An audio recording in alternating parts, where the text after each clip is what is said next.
ইতিপূর্বে অসংখ্য শ্রমিককে মানসিক এবং শারীরিকভাবে নির্যাতন করেছে।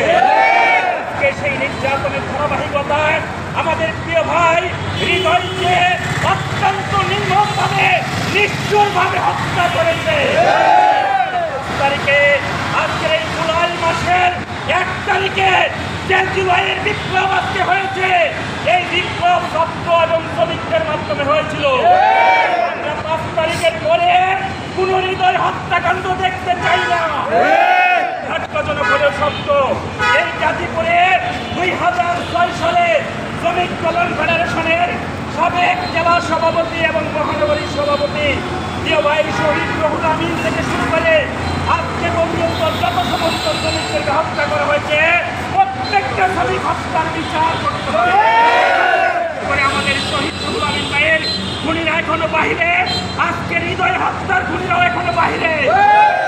ভাই কবরে থাকা অবস্থা এই হৃদয় হত্যার খুনিরা বাহিরে থাকতে পারে না।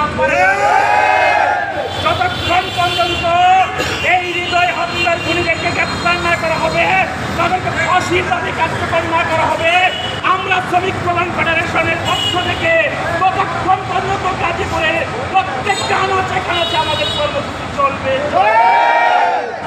আমার আজকে কোথায় কোথায় গার্মেন্টস মালিকরা শ্রমিকদেরকে চাকরিচ্যুত করে, কোথায় শ্রমিকদের গায়ে হাত তোলা হয়, কোথায় কোথায় শ্রমিকদেরকে আজকে বৈষম্যের শিকার করা হয়।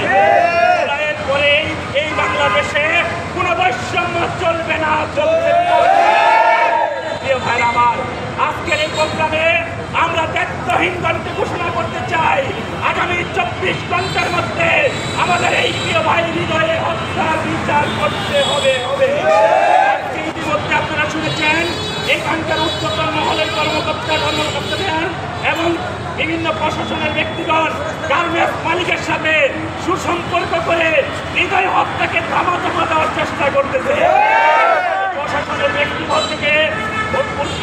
ব্যক্তিদেরকে উল্লেখ করতে চাই, আপনারা আগের বাংলাদেশের কথা ভুলে যান। পরে কোন প্রশাসন মালিকের সাথে সম্পর্ক করে শ্রমিকের উপর আঘাত করতে পারবে না। আমার বিশেষ করে